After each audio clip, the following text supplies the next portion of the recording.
Thanks so much, and we'll move on now to biopsy conference. I believe the first presentation will be from Charlie.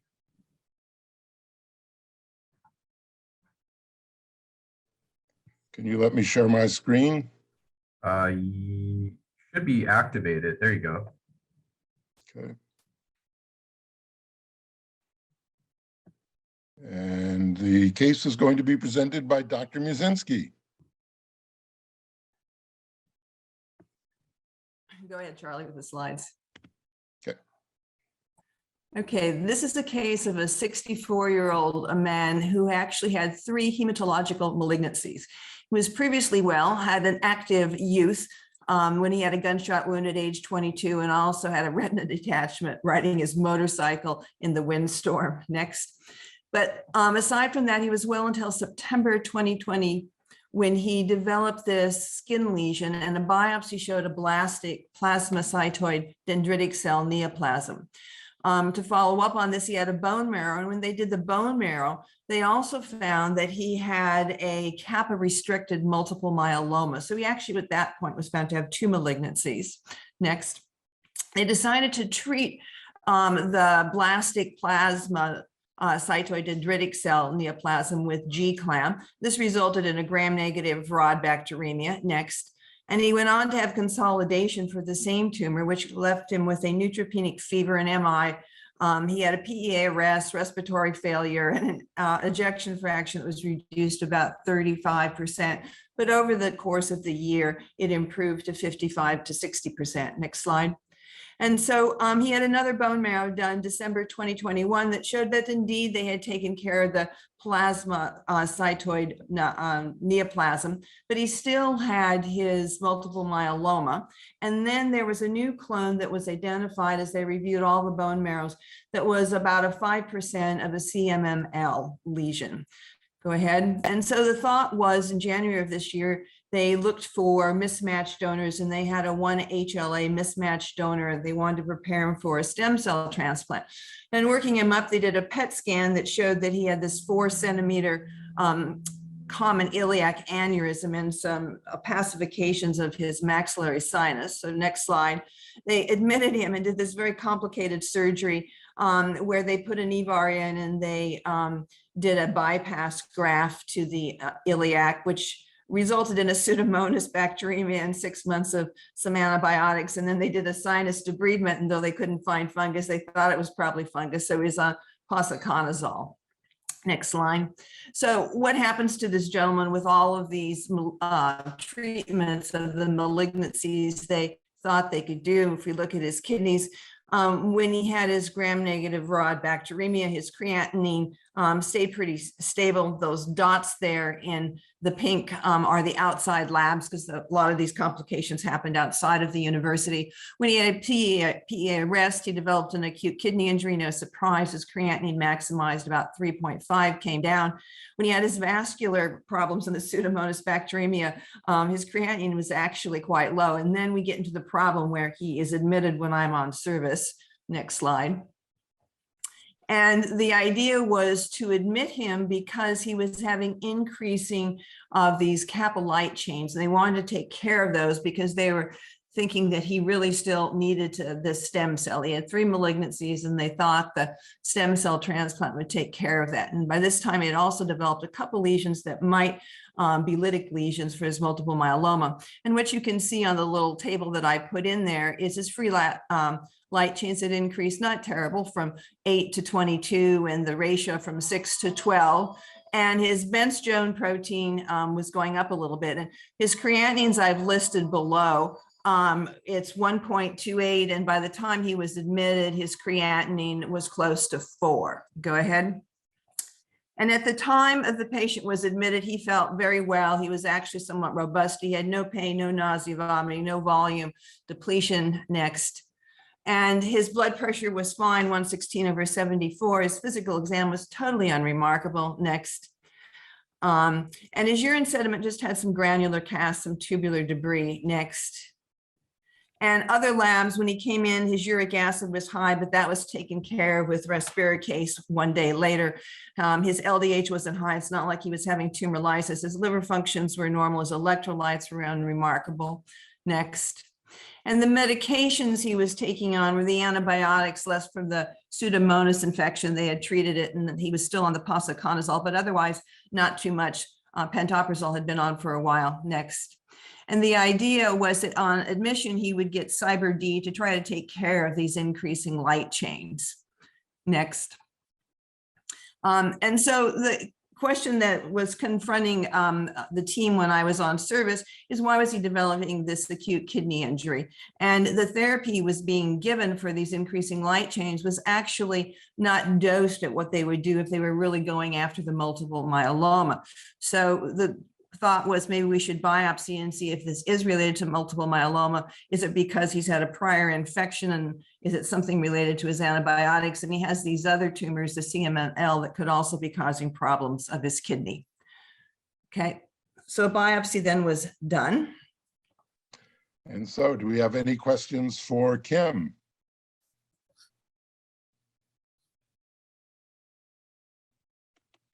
I'm on a full screen. I can't see if there are any in the chat. All right, I think we'll just go on. So this is what the biopsy looked like. We had 2 generous cores, which arrived late Friday. And so these were a Saturday biopsy, and we get to look at them in that context, where we will have the opportunity just to look at the light microscopy initially. What you can see in these 2 long cores, in the top core, there's a mixture of cortex and medulla, cortex on the left, medulla just creeping in towards the right, but in the bottom core, you can see a substantial portion of medulla, which occupies the lower left portion of the biopsy, and then some cortex towards the right. I'm not going to go over this in intermediate detail, but jump right into a sort of closer to a high power look at the various portions of the parenchyma. So here we're looking at renal cortex, and we obviously have glomeruli. There are 3 in the field, 2 are widely patent without obvious abnormalities, and 1 is globally sclerotic. I call your attention to the adjacent tubulo-interstitial parenchyma, which shows features of somewhat diffuse interstitial fibrosis, and the patchy tubular atrophy, and the mild non-specific mononuclear cell inflammatory infiltrate that we routinely encounter in settings of chronic tubulo-interstitial injury. Another look at portions of the cortex, same story. Glomeruli widely patent, adjacent tubulo-interstitial fibrosis, patchy tubular atrophy and dropout, minimal to mild interstitial inflammation. One more look, same story. If we look at a glomerulus at higher power, we see that, again, looking at it closer doesn't bring out any new features of either inflammation, segmental sclerosis. There's a little bit of mild ischemic change that's characterized by the fibrosing injury around the periphery of Bowman's capsule. But otherwise, everything we're looking here is chronic. Now let's move to the medulla. So within the medulla, we again see features of interstitial fibrosis. The tubules are not back-to-back. Some of them have thickened basement membranes. There's some degree of atrophy involved with that. There is maybe a slightly more prominent interstitial inflammatory infiltrate, those with mononuclear cells between the tubular segments. But even at low power, you can see that a number of the tubules contain cast material, intraluminal cast material. Probably half a dozen tubules in this slide show that. We will look at some of that in higher magnification, such as here. So here we see tubules. Again, a few with slightly thickened basement membranes, but over on the right at 3 o'clock, we see some granular casts. At 4 o'clock to 5 o'clock, we see some other casts that have a somewhat more granular appearance. And then we have some more nondescript casts over at about 10 o'clock. Looking at the casts in a little more detail, we see that there's a kind of angulated feature to some of them, and we'll look at that in higher power in just a moment. Others have a more condensed appearance, as you see at about 11 o'clock. So this is one of the striking casts, or an example of the striking casts that are there.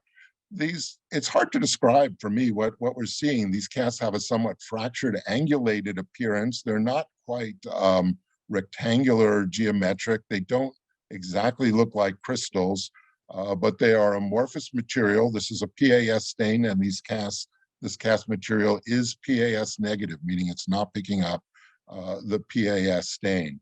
Most importantly, it does not have an inflammatory cellular reaction adjacent to the cast material. Other casts show a mixture of this angulated material, and you see that at 9 o'clock and in the cast at 2 o'clock, but there's admixed a very fine granular material, all of which is PAS negative. And here again, you see a mixture of this cast material with cells and granular stuff, if you will. And the last thing that was noticeable about this biopsy, at least to me, was that in some of the preserved proximal tubules, they appeared somewhat plump. And I would submit that some of them look a little bit vacuolated, but they appear to have some granular material inside the cytoplasm, but I couldn't tell you what it was. So this is where we stood on Saturday. No available ancillary techniques. The patient doesn't have an acute inflammatory injury, doesn't have a glomerular injury, doesn't have what's clearly a myeloma cast nephropathy. And the question is then, what type of cast does the patient have? And do they provide an etiologic basis for the AKI? And I had a presumption about what they were. I won't share that with you yet, but I did discuss that with Kim on that Saturday. So now we come to Monday when we can do our ancillary studies. And obviously the first thing we do is immunofluorescence.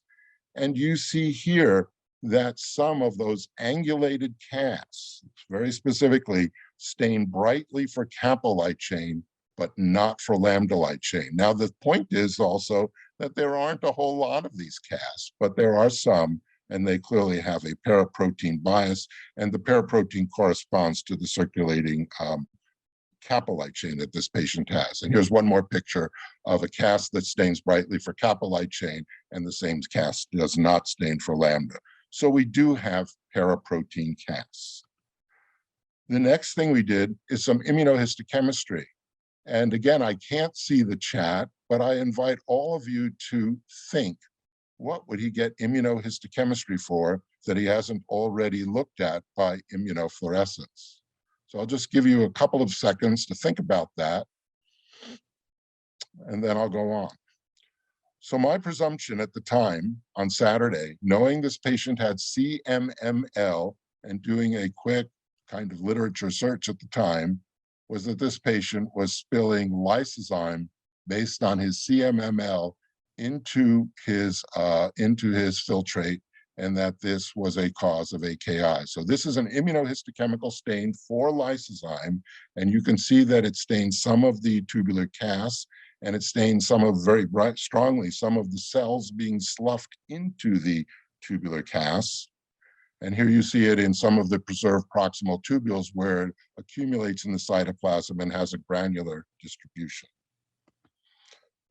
Some of the casts with the finely granular material are filled or marked clearly with the stains for lysozyme. And here's that same appearance at higher magnification, including some staining in the adjacent tubular epithelium. When we did EM, we found that numerous proximal tubular segments contained abundant membrane-bound lysosomes. These look like they could be protein reabsorption droplets, but they could also be lysosomes containing lysozyme. What we did not see was prominent accumulations of autophagolysosomes. That would be lysosomes containing lots of elements of cellular debris. And here's a look at those lysosomes at higher power, again in a proximal tubule recognized by its prominent brush border. One more look. Okay, so this is what we said at the time.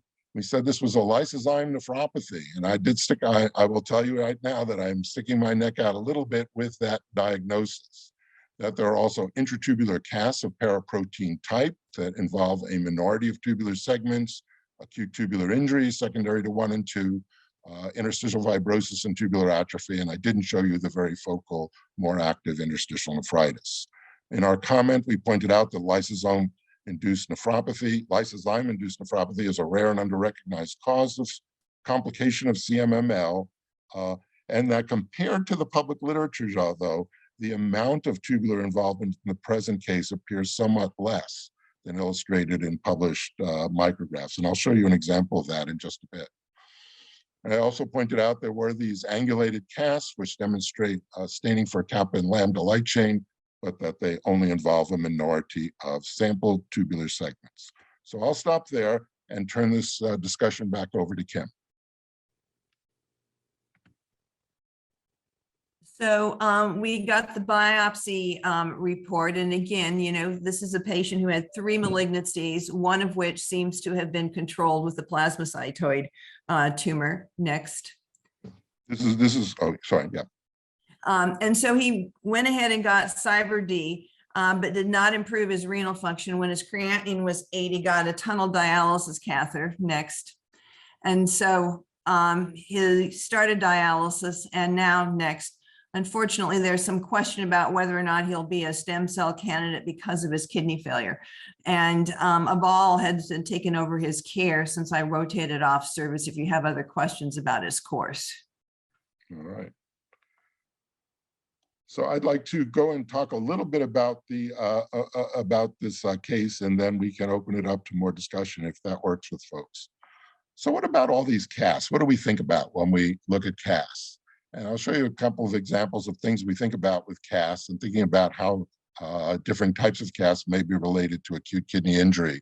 The most common kinds of casts we see are basically just, we might call them Highland casts. They're these eosinophilic casts like you see in the top 2 pictures. They're nondescript proteinaceous material. They may fill the tubular lumen, they may not. Most of the time, we don't know what they're composed of, nor do they appear to have clinical significance, except when there are a lot of them sitting in atrophic tubules, and then we say that looks like an approaching end-stage kidney.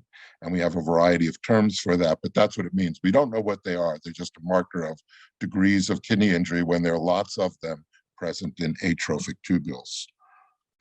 A more common form of diagnostic cast material comes from what we often will call myeloma casts or cast nephropathy due to a paraprotein deposition disorder. And there you see, like in panel C and D here, these casts can be accompanied by a cellular reaction. That is, there are mononuclear leukocytes, cells of monocyte origin, that surround and engulf some of these casts and may even form multinucleated giant cells as they try and presumably dispose of the cast material. The cast can sometimes have a crystalline appearance, and you see that in figure F taken from this review by the Chris Larson's group. And these casts will often, as some of the casts did in our case, stain for one but not the other light chain, indicating monoclonality in their origin. I want to call your attention to another kind of cast which occur in acute tubular injury and may be induced by certain drugs and can result in some interesting appearances that are uncommon, but not so uncommon that we don't encounter them. So Kelly Smith in our group was the first person to really call attention to these, and he did it in the setting of transplant patients that have been treated with tacrolimus and rapamycin. And there were a number of these patients that had these prominent casts within their tubules after undergoing what was then considered relatively, and is still probably, high-dose rapamycin therapy. The casts had kind of sometimes sharp edges, even some fracture lines. And we initially, when we encountered them, thought these patients had multiple myeloma. They overlapped with the myeloma type casts. And several of these patients actually got bone marrow biopsies based on their renal biopsy, which of course turned out to be negative. Here you see another example of this extensive intratubular cast formation in the patients with rapamycin.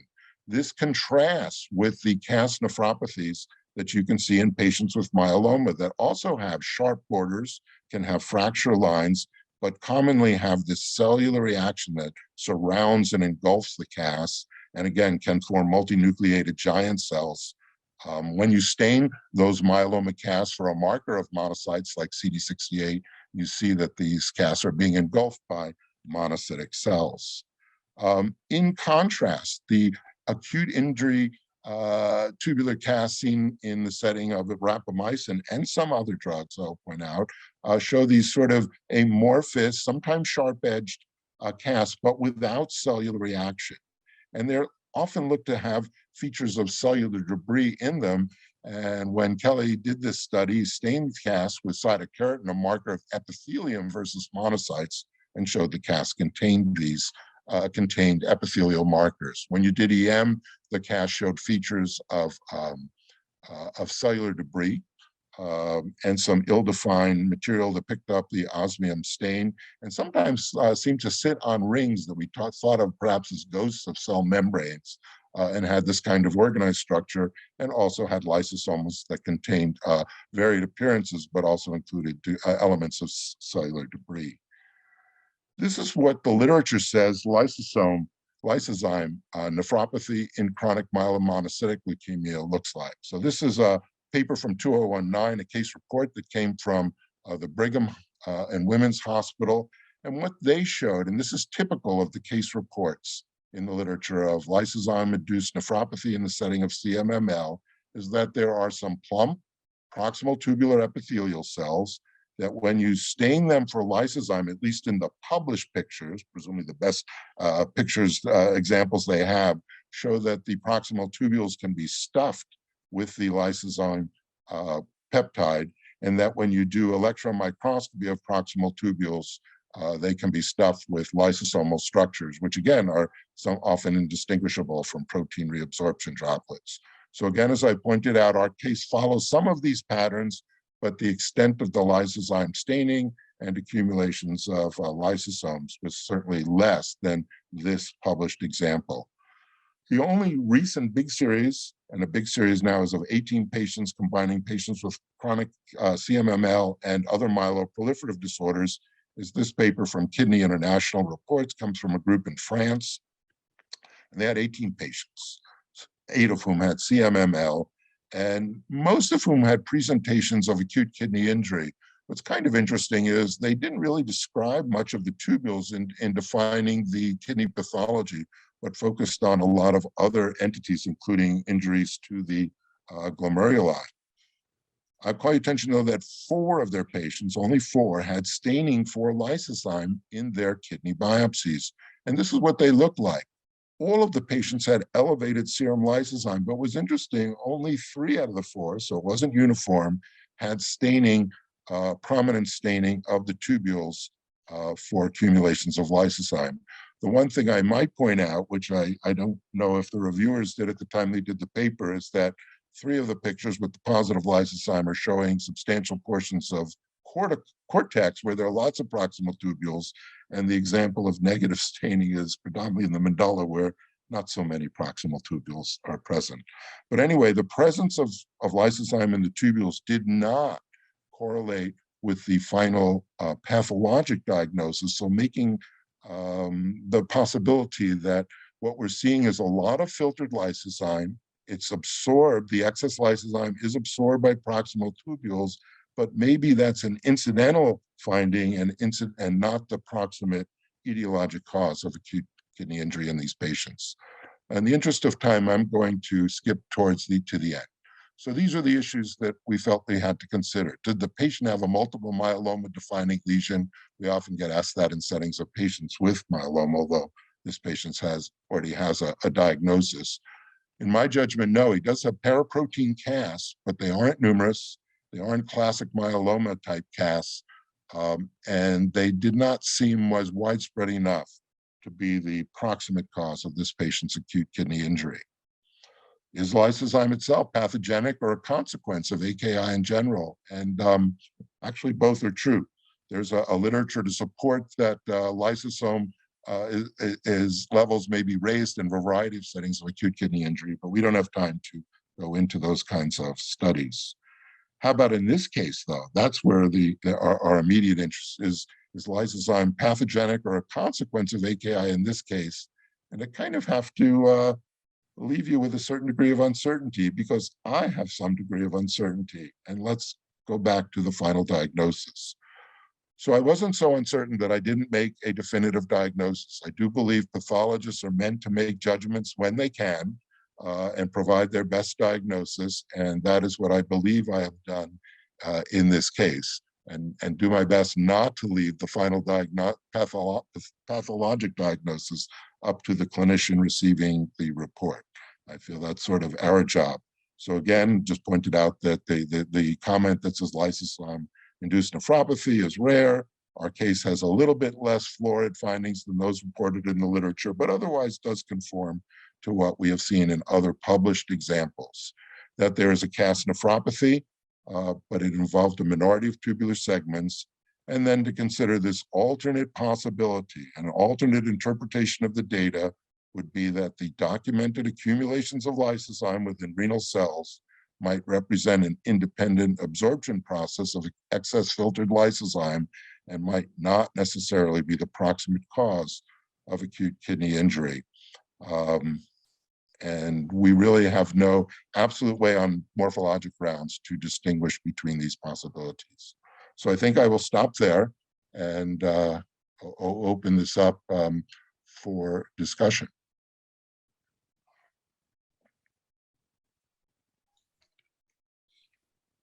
If there is any. I mean, from a clinical standpoint, do you see substantial proximal tubular dysfunction? And I guess the second question is whether you can assay for lysozyme in the urine.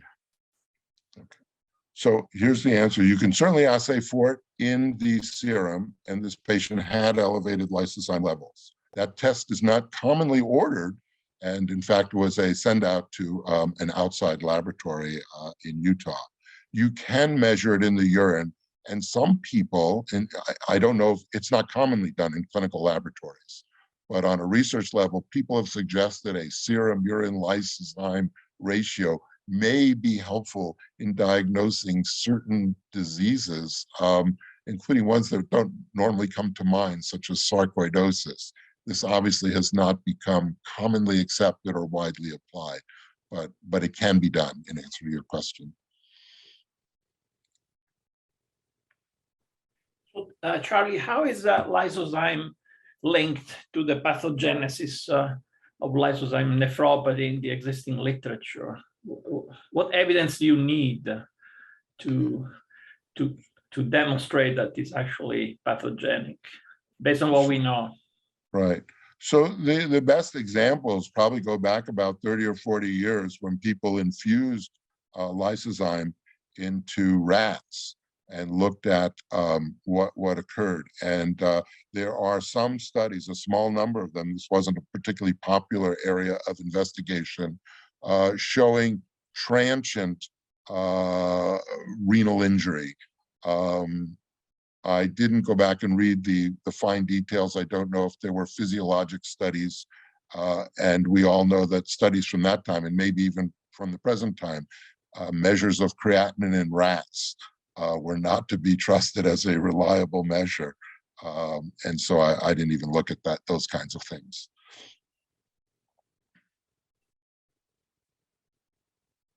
But I don't know about other physiology. The thought may be that, that this is a highly charged protein. One of the thoughts is, how does it even cross the glomerular barrier? It's small enough so that it's not going to be the filtration isn't blocked on the basis of size, but you think it might be repelled by a normal glomerular filter. But in fact, the way that lysozyme is, I've learned a little bit of physical chemistry. It tends to fold on itself, and it may even hide its negative charges in the course of the protein folded, the way the molecule is constructed. We did ask our own clinical chemistry group to get involved. We posed this question to them in part because Dr. Akalesh at our renal biopsy conference raised the question of, how does it do these things, and does it bind to the paraproteins to increase pathogenicity? And we found that this particular lysozyme in this patient migrates in a slightly anionic fashion, but we do not, but not strongly. And the presumption is that by the way it folds together, it freely passed. And presumably within tubular cells where the increased lysozyme is reabsorbed, it has some sort of intracytoplasmic toxic effect. As a Charlie, sidelight, this case was so engaging that our current chair of the department, Jeff Baird, who at one time was head of clinical chemistry at Harborview, got involved in figuring out what might be the size and charge interactions. And we could not find anything more helpful than what I just shared with you.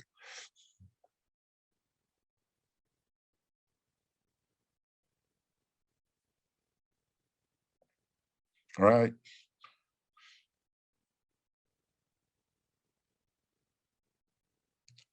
So I guess it sounds like we can move on. I don't see any other questions in the chat that I'm looking at.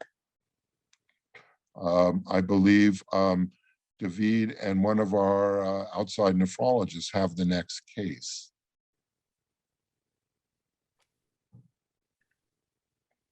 David, are you on? Yes, I am here. And Good. actually, Why don't you take the screen? absolutely. And it's not one of our side nephrologists, it's one of an in-house Oh, I'm sorry. nephrologist, Dr. Wong. Yep. Oh yeah, and David, I can share my screen. I updated the slides with the. Oh, perfect. That's all that's right. fine. Yeah. Let me stop sharing. I'll let you share. So this is a patient who I was asked to consult on for renal insufficiency, proteinuria, and hematuria. She's someone I've actually never met. This consult was done entirely through a telephone. She's in Spokane, and through coordination with a very excellent primary care provider. So she's a 65-year-old woman who went in for a routine annual visit and came back with abnormal labs. She has a history of a AAA. She has a history of breast cancer, diagnosed in 2014. She received treatment with a lumpectomy and radiation. She's had intermittent mammography follow-ups, but so far seems like there's no recurrence. She has a known left complex renal cyst, not terribly complex. It's a Bosniak 2F, and it's been stable actually for the last 5 years. She has a known pulmonary nodule that's 0.5 centimeter in size, stable over the last year. She gets screening CTs as someone who's a smoker. But in the past year, she was noted to have a new hilar lymphadenopathy up to 3.7 centimeter lymphadenopathy that was noted, and it is PET positive. She's not on any medications. She's a current smoker, 1.5 packs a day for the last 40 years, no other drugs or alcohol, and she's been a receptionist for most of her life. She has no remarkable family history. She did have heavy NSAID use, using anywhere between 400 to 800 milligrams weekly since her military service and through up to November when her primary care provider told her to stop this. She also had developed edema over the last year, and she's had a 20-pound unintentional weight loss also over the past year. So on screening routine annual labs, she was noted to have a creatinine of 1.7. She did not have ability to access care during the pandemic. So the last creatinine she had was back in 2020, which was 0.9. She had on spot a protein to creatinine ratio of 6.5 grams per mg. She had a low albumin at 3.1. Her lipid panel was actually quite okay. LDL was 98 and her triglycerides were 150. I asked the primary care provider to do some screening labs for me, and she was, she was noted to have be ANA positive and have a positive Smith and RNP, but she was double-strand negative for double-strand DNA. She was also negative for PLA2R, SPES light change ratios, immunofixation, ANCAs, GBMs, Hep serologies, HIV, and had normal complement levels. And then she had pretty normal sized kidneys that showed some mild echogenicity. So just based on her medical history and this level of proteinuria, recommended that we do a kidney biopsy. But happy to pose to the group what might be on your differential. Why does she have hilar adenopathy? Does she have sarcoid? No, this was totally new, found on screening chest CT, as she usually gets for her smoking history, kind of a lung cancer screening. So that was completely new. It was followed up with a PET and was positive. And it's bilateral, right? Bilateral hilar? No, it was just one large, one large lymph node. But it sounds like sarcoid is on your differential. Yeah.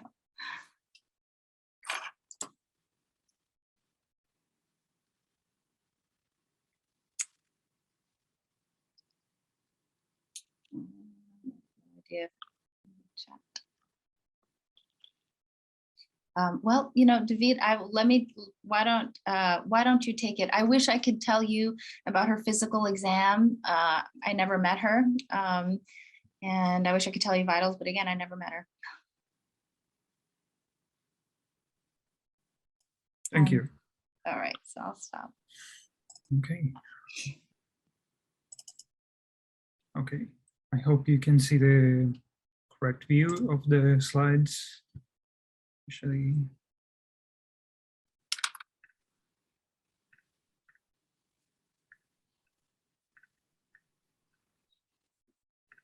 okay. Our first finding by microscopy, we have this low power view. There were 2 cores of renal medulla and cortex. And this was a great sample. We had between 25 and 28 glomeruli per level section. And from those, we had about 4 to 7 globally sclerosed. The way we can see in this part, we had a medulla and the remaining tissue was cortex. There are some areas of chronic injury in this area, some small area of atrophic parenchyma, but overall the preservation of the renal parenchyma is pretty good, and there's only mild chronic injury. And you can see that as well in this photograph using trichrome stain. Now in a mid power view, you can see this patent glomeruli. The changes are a little bit on the milder side. We have to go high power view, but just to have an overall view of the parenchyma, just smaller areas with some fibrosis in the interstitium. But as I mentioned before, the chronic injury, it's not great. And we start seeing this glomeruli, and this one has somewhat thickened capillary loops with some reduced argyrophilia. That means a reduced intensity of the staining with the silver stain. So instead of looking as usually dark black or dark gray, they're usually a little bit pale.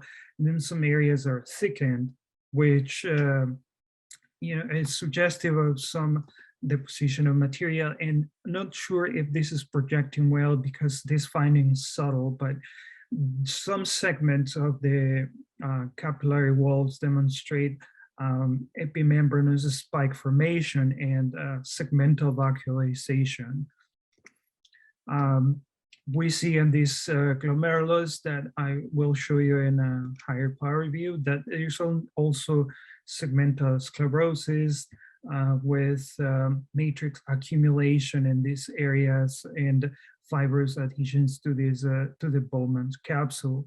And this is the same glomerulus, just seen in a different level, stained with PAS, and that makes it easier and highlight those sclerosed areas. So this is only in one glomerulus in the entire biopsy. It's not a widespread finding. Additionally, in the interstitium, we have multiple foci of active interstitial inflammation. There's predominance of mononuclear leukocytes, and there's some edema as well with ongoing fibrosis of the parenchyma. So in this case, what I would like to highlight here is the presence also of tubulitis. Here you can see this inflammatory cells that are moving towards the tubular epithelial cell compartment here, and also in this tubule then it's starting to become atrophic.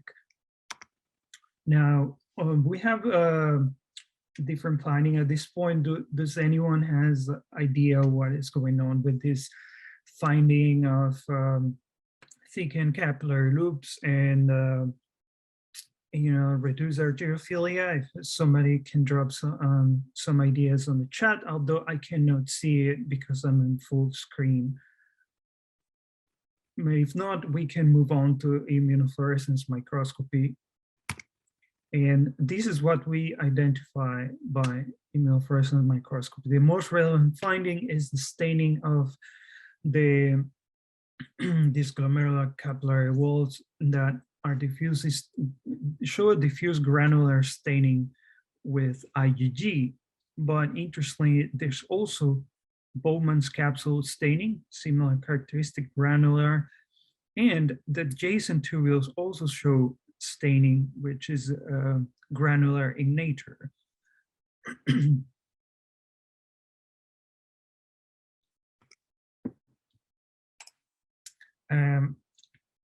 With more detail in the tubules, we have this IgG staining that stain the tubular basement membranes. I am outlining here using my cursor.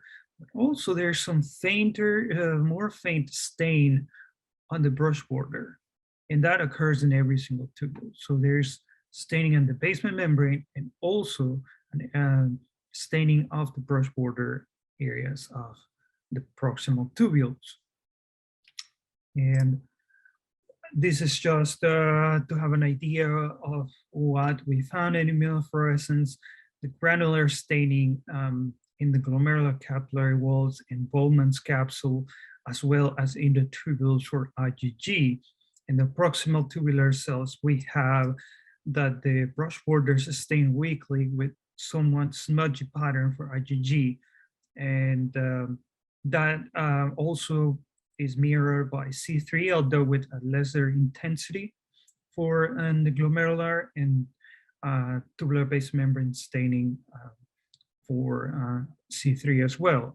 And this IgG staining is also polyclonal. They stain for both kappa and lambda in the same pattern. Now, we don't have interstitial staining, and there's no vascular staining for, I'm sorry, we have vascular staining for C3, which is normal. Now, another finding, if somebody has a comment so far, please drop it in chat, and at least somebody let me know if there's any questions to this point. Was the proximal tubule also stained for megalin? Pardon me? Were the proximal tubules also stained for megalin, like did the We IgG and anti-megalin? We have antibodies? not tested for megalin, and we will go over that. That's a great question. And then what about PLA2R staining of the glomeruli? PLA2R staining was It's negative. Yeah, the Was PLR negative, yeah. staining is negative. Yeah.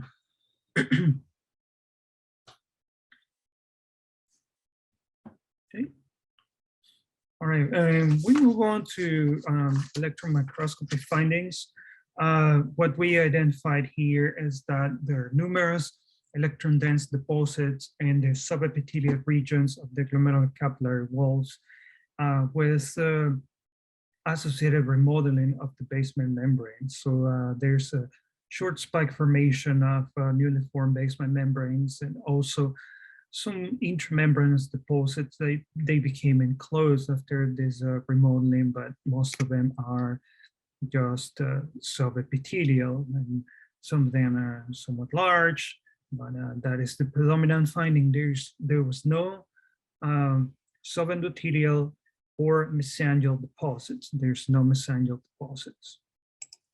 And interestingly, here we move to the proximal tubules, and this is the basement membrane. And this insert here, you can see there are numerous electron-dense deposits involving, as we saw in immunofluorescence, this is corresponding finding in electron microscopy. These are the electron-dense deposits within the tubular basement membranes. And also this finding, which we'll discuss in a few slides later, these vesicular material in this area that also has the same density as these electron-dense deposits. And sorry, the picture is a little bit blurred. We artificially zoom in more by cropping the image and making it even bigger, because this is the higher power view that we had, and we can go higher than that, so that's why it looks blurred. But you can still appreciate this vesicular material here, and still the cytoplasm more towards the basal aspect of the cells, and this is the basement membrane. So those are our findings, and as I heard in the comment, we already have a differential diagnosis here, and with these findings, if you either change your mind or want to mention something else, that would be, this is a great time.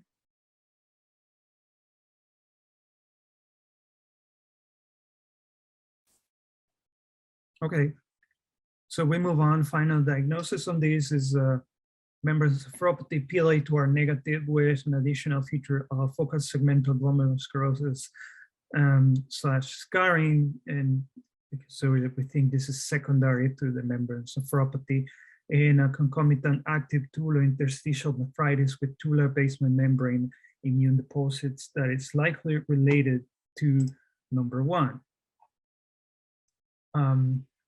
Dr. Corrala said, commenting on semaphorin membranous nephropathy, although it's more common in children, that it's a great comment. Usually that semaphorin, and we'll discuss that obviously, and semaphorin is a segmental type of membranous nephropathy or tubular basement membrane deposits.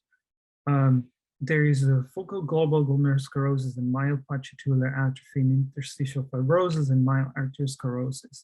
In the comment, we mentioned that, just summarizing the findings I already mentioned, I'm not going to read all of this.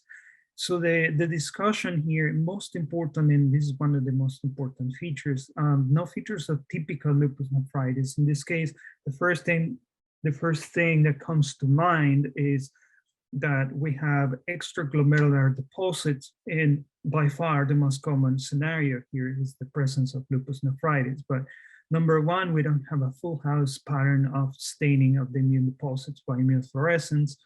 We don't have subendothelial or mesangial deposits. And by electron microscopy also, we don't have tubular reticular inclusions by electron microscopy as well. And other etiologies that are considered is of membranous nephropathy with TBM deposits, the presence of IgG4 related disease. But in this case, we don't have the prominent plasma cell infiltrates in the parenchyma. As you remember, we have mainly mononuclear cells and somewhat active inflammation, but no plasma cells. And also there is a very typical pattern of fibrosis, which we describe as a storiform fibrosis. In the kidney also can have this called bird eye or owl eye pattern of fibrosis, which is fibrosis surrounding individual plasma cells, and that doesn't occur in this case. Also, as you mentioned, semaphorin 3B associated membranous nephropathy. And membranous nephropathy, if this were allograft biopsy, will be concerned about allogeneic hematopoietic cell transplant, idiopathic forms, and in this case, I'm saving the last differential diagnosis for our discussion. So based on these findings, and as you mentioned clearly, you would like to have ancillary studies if we can stain for anti-LRP2 antibodies, but before that, we can do something else just to confirm that the staining that we see by immunofluorescence in the brush border is really happening and is not a fluke of our staining. What else can we perform that is feasible and easy to make, very fast turnaround, and can be made, in a pretty fast turnaround time?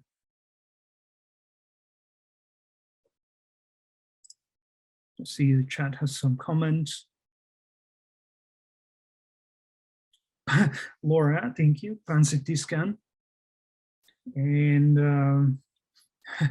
that, I don't know about pan-CT scan. I'll let that up to you, but ancillary studies that we can order in here is provide serum for indirect immunofluorescence that we can perform in normal human kidney. In this case, there is confirmed presence of anti-brush border antibody in this case, which is suggestive of anti-LRP2 nephropathy, but we have not tested for these as of now. And what we describe here, and this is the picture that in which we incubate renal tissue with the patient's serum, and then we treat it with fluorescein label anti-IgG. And the immunofluorescence in this case indicates immunoglobulin G deposition. In this picture, what I wanted to show you, this glomerulus is negative, and then the stain is highlighting the basement membrane as well as the brush border. We had a titer of 1 in 160 after a couple of dilutions. So the diagnosis of this is anti-brush border antibody disease, and it usually occur in older patients presenting usually with acute kidney injury and self-nephrotic proteinuria. The course is progressive and the prognosis is not good. This is a rare entity anyway. So in the small series of cases that have been reported about this disease is that there is progression to end-stage renal disease. And the main target here is is LRP2 or cholemegaline. The two interstitial nephritis is due to the antibodies to brush border of the proximal tubules. And we have, as I mentioned, IgG positive tubular basement membrane immune complex deposits present, and we may have a segmental membranous pattern. We did not have it in this case, but we may have segmental. As I mentioned, ALPA is rarely being described in the literature, and as to my knowledge, and if I am wrong, please feel free to let me know. So the first case report clearly reported is in this paper from 2016 from Mass General group, and then a series of 10 patients were added by this group of Larson and other authors, where LRP2 is identified as the target antigen. In the first paper, it was not. So LRP2 is a multi-ligand endocytic receptor. It captures this very, very diverse group of molecules that biome carrier proteins, lipoproteins, enzyme, etc., and introduce them to an endocytic process. And this is the same autoantigen that it was present in the model of disease in rats with hyemonephritis. And it's a large glycosylated receptor of about 600 kilodaltons belonging to the low-density lipoprotein receptor family, which is strongly expressed in kidney and urinary bladder, but also is expressed in the brain and some endocrine tissues.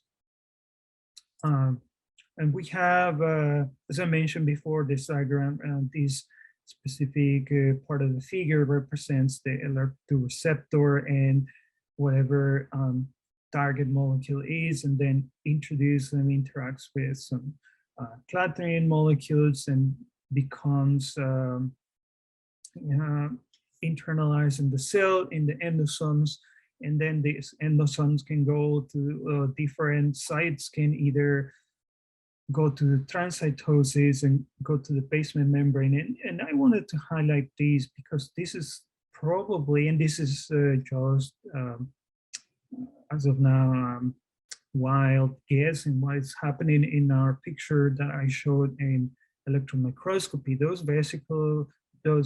vesicular material that we saw and very close to the basal aspect is a question if the immune complexes formed with anti-LRP2 antibody and LRP2, is that what is traveling towards the basement membrane? I don't know.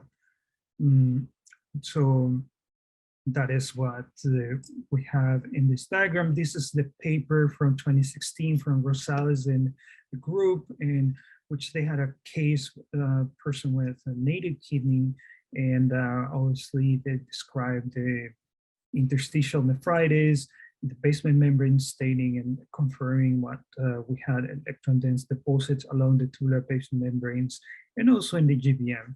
And the serum using indirect immunofluorescence had an IgG staining of the proximal tubular brush border as we had.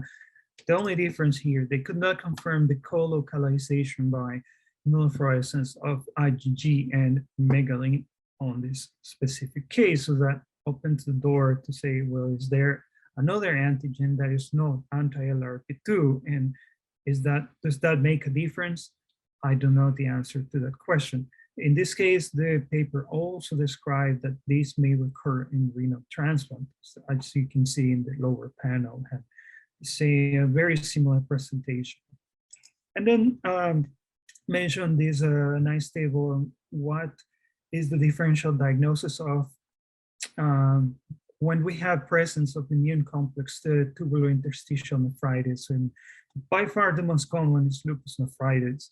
But also we have, as I mentioned before, IgG4 related disease or idiopathic cases in which we have low complement, usually in a very elderly patient, drug-induced tubulointerstitial nephritis with TBM immune complex deposits. If this was an allograft, I'll be concerned about polyomavirus nephropathy, and in this case, anti-cross-border antibody disease with tubulointerstitial nephritis. And this is the other paper that had a larger case, 10 cases reported. What they had is acute tubular injury in renal biopsy, the same IgG positive tubular base membrane and renal biopsy, and the serum is positive for anti-cross-border antibodies. They also took sera from anti-cross-border antibody patients that immunoprecipitate these LRP2 fragments and co-localize LRP2 and IgG in the TBM deposits. So in this case, they were able to do it.